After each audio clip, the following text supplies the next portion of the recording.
बनते चले गए हुजूर के। शुरू में गरीब थे, कमजोर थे, ज़ईफ थे, उन्हें मारा गया, पीटा गया, तकलीफें दी गई।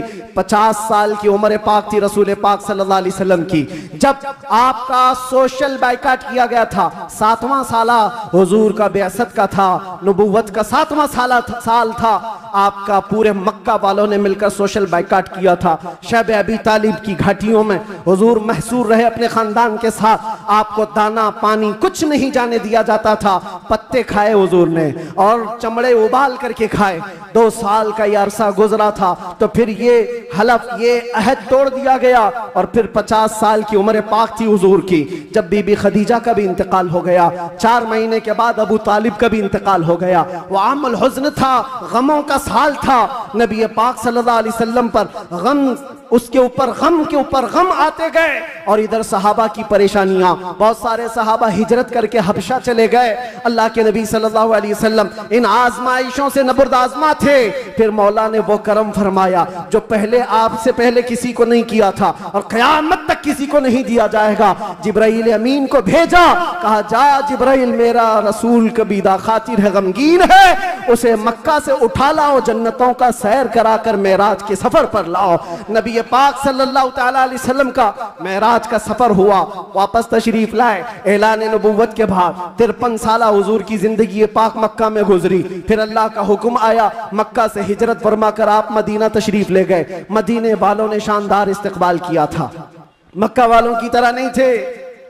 मदीने वालों ने शानदार इस्तकबाल किया था। हुजूर का 9 दिन तक उन्होंने इंतजार किया था। आज जो मौलूद में हुजूर के जिक्र का इंतजार करते हो ऐ सुन्नियो, ये मदनी जिंदगी का अक्स है, ये मदीने वालों की सुन्नत है। बहुत सारे लोग ये कहते हैं ना हुजूर पैदा हुए थे तो मक्का में कोई ऐसी खुशियां, ऐसी मीलाद थोड़ी ना मनाई गई थी, तुम लोग क्यों मनाते हो सुन्नियो? उनसे ये कहो मक्का में जब हुजूर पैदा हुए थे तो सब काफिर ही काफिर थे, काफिर ही काफिर थे। हाँ, बीबी आमिना हज़रत अब्दुल मुत्तलिब को छोड़कर बात कर रहा हूं। उस वक्त खुशियां मनाई बीबी आमिना ने भी, हज़रत अब्दुल मुत्तलिब ने भी।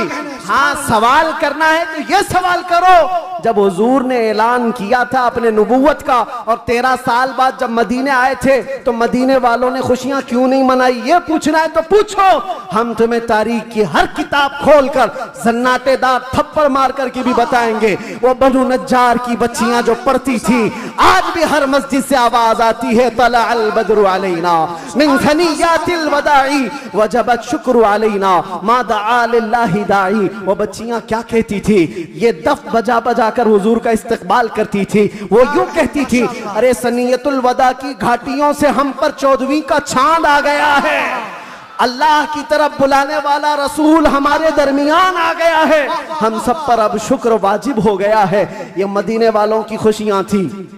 मेरे अजीजों, पहला साल था, दूसरा साल, फिर जंग बदर हुई, फिर उसके बाद 1 साल के बाद जंग उहद हुई, फिर उसके 1 साल के बाद ग़ज़वा खंदक हुआ, फिर ये जंगें होती रही। तकरीबन 17 जंगें हुजूर पाक सल्लल्लाहु अलैहि वसल्लम बनफ़्से नफ़ीस शरीफ फरमाए। ये 10 साल के अंदर उसमें कई अल्लाह के नबी सल्लल्लाहु अलैहि वसल्लम की ज़ौजियत से शरफ याब होने वाली ख़वातीन भी आई। हज़रत सौदा आई, हज़रत मैमूना आई, हज़रत उम्मे सलमा आई, हज़रत आयशा भी आई। ये 2 हिजरी की बात है। हज़रत आयशा हुजूर पाक सल्लल्लाहु अलैहि वसल्लम की बारगाह में रुखसती लेकर के आई। हज़रत आयशा, हज़रत सौदा, हज़रत उम्मे सलमा, हज़रत हफ्सा आई, हज़रत सफ़िया आई, हज़रत जुवैरिया आई, हज़रत आखिर में हज़रत बीबी मैमूना आई और बीबी मारिया क़िब्तिया आई। उनके पेट से हुजूर पाक सल्लल्लाहु अलैहि वसल्लम के एक बेटे हज़रत इब्राहिम भी पैदा हुए। ये 6 साल गुजरे थे। 7वां साल था जब नबी पाक सल्लल्लाहु अलैहि वसल्लम 1400 सहाबा के साथ मक्का तशरीफ ले जा रहे थे उम्रा के लिए। मक्का वालों ने रास्ता रोक दिया, परमिशन नहीं है। बहुत सारी जगहों पर जिनका गलबा असर और रुसूख है वे समझते हैं हम जिसे चाहेंगे परमिशन देंगे। मेरे अजीजों, ये गलबा और ये ताकत ज्यादा देर की नहीं होती, ज्यादा देर की नहीं होती। आज तुम मसनद नशीन हो, कल गधे नशीन बन जाओगे। क्या कहने मुफ्ती साहब, बहुत खूब। थोड़ी देर की बात है और फिर मैं वो बात कहूंगा तो लोगों को फिर वो हो जाएगा कुछ देर की खामोशी। अरे खामोशी रहो भाई, खामोश रहो भाई।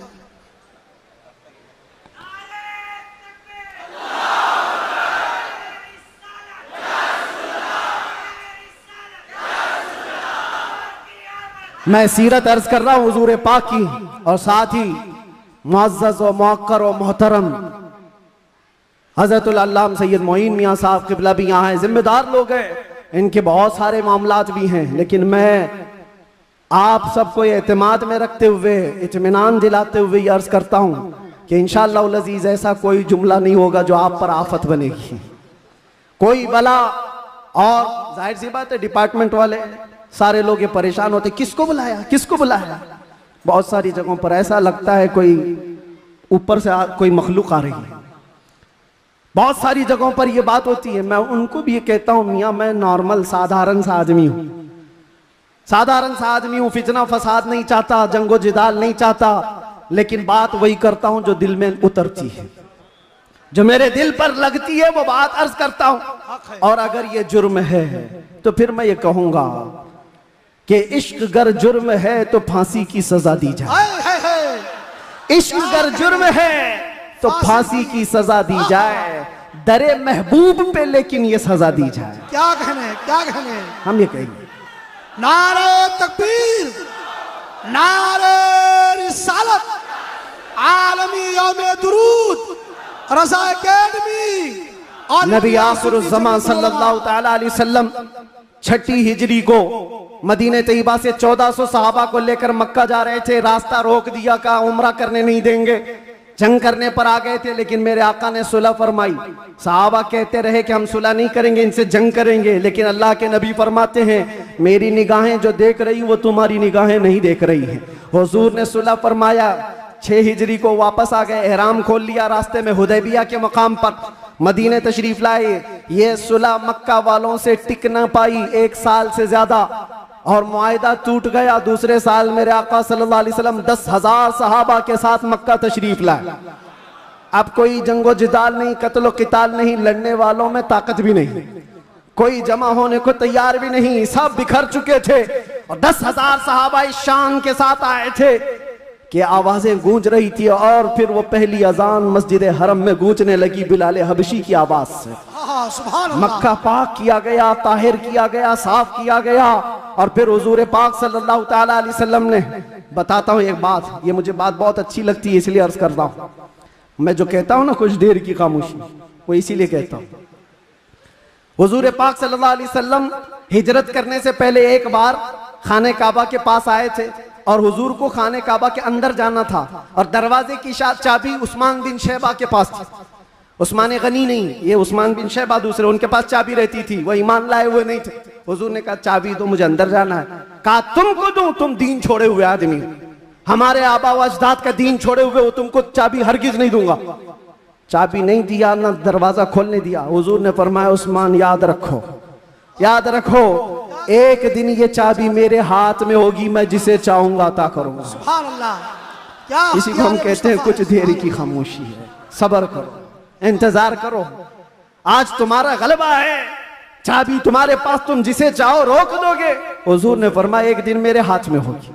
और उस्मान बिन शैबा कहते मैं उस वक्त इनकी बात को ऐसी ही समझा, उड़ती उड़ती बात, ये ऐसी एक बोलने वाली बात है, तमतराक में कही गई बात है, लेकिन कहते हैं घर गया तो मुझे टेंशन भी होने लगा, मोहम्मद ने अब तक झूठ तो नहीं कहा, अगर कहा है तो कहीं ये बात सच ना हो जाए। लेकिन वो कहते हैं मेरा ये डर उस वक्त खत्म हो गया जब मोहम्मद सल्लल्लाहु अलैहि वसल्लम मक्का छोड़कर हिजरत करके चले गए मदीने। वो कहते हैं जो अपना घर भी नहीं बचा पाए, अपना वतन नहीं बचा पाए, वो कहां से मेरे हाथ से चाबी छीन पाएंगे, सब कुछ तो इनका खत्म हो गया, जा चुके। लेकिन उन्हें पता नहीं था सिर्फ 6 साल के बाद वापस वो रसूल तशरीफ ला गया। 7वीं हिजरी थी, 10,000 सहाबा के साथ जब नबी पाक सल्लल्लाहु अलैहि वसल्लम मक्का में तशरीफ लाए, मक्का में जब तशरीफ लाए तो अल्लाह के नबी सल्लल्लाहु अलैहि वसल्लम ये सहाबा के हुजूम के साथ जब आए, खाना काबा के पास गए, और जो कैदी थे, जो पकड़े गए थे उस वक्त, वो सब तो इसी तरह सर झुकाए आए हुए थे। ये सोच रहे थे आज तो पूरा बदला लिया जाएगा, बदर का भी, ओहद का भी, खंदक का भी, सारी जंगों में जितना ये नाचे थे सबका बदला ले लिया जाएगा। सब हाजिर थे। हुजूर पाक ऊपर चढ़ते हैं एक टीले पर, कहते हैं उस्मान बिन शैबा कहाँ है? आए, चाबी लेके ही आए। कहा लाओ चाबी। हुजूर के हाथ में चाबी दे दिया। क्या जो मेरे मुस्तफ़ा की जुबान से निकला है वो होकर रहेगा। सुभान अल्लाह, सुभान अल्लाह। अल्लाह के नबी ने फरमाया, हदीस सुना रहा हूं, अल्लाह के नबी ने फरमाया इस रुए जमीन पर एक दिन ऐसा आएगा कि पूरे खित्ते पर एक भी आदमी ऐसा ना होगा जो ला इलाहा इल्लल्लाह ना बोलता हो। सुभान अल्लाह, सुभान अल्लाह, सुभान हर इंसान ये दीन गालिब आकर रहेगा। ये उसी रसूल ने फरमाया है। हाँ, ये मत पूछो अभी क्यों नहीं हो रहा, कल क्यों नहीं हो रहा, परसों क्यों नहीं हो रहा, हालात हैं कुछ देर, उसके बाद मेरे नबी ने जो फरमाया है वो होकर रहेगा।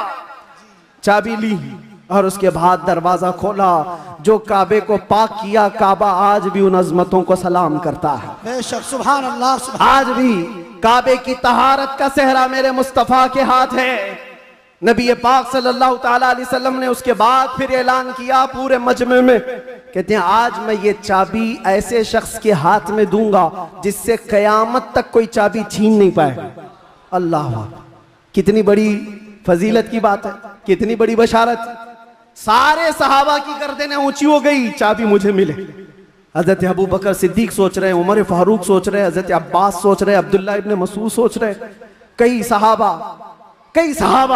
ये दिल में ख्वाहिश रखते हैं चाबी शायद हमको मिले, शायद हमको मिले।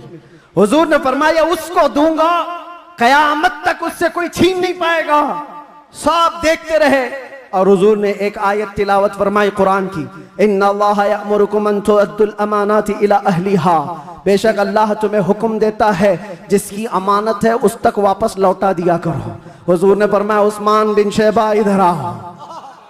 क्या कहने, वो अचंभे में रह गए, कहां ख्वाबो ख्याल में भी नहीं था कि हम तो दुश्मनों में हैं, मुकाबला किए हुए लोग हैं, आज ये गालिब लोग हैं, लेकिन हुजूर रहमतुल लिल आलमीन थे। सुभान अल्लाह, सुभान अल्लाह। बुलाया, कहा उस्मान बिन शैबा, कहा ये चाबी लो और इस चाबी को कयामत तक अब तुमसे कोई छीन नहीं पाएगा।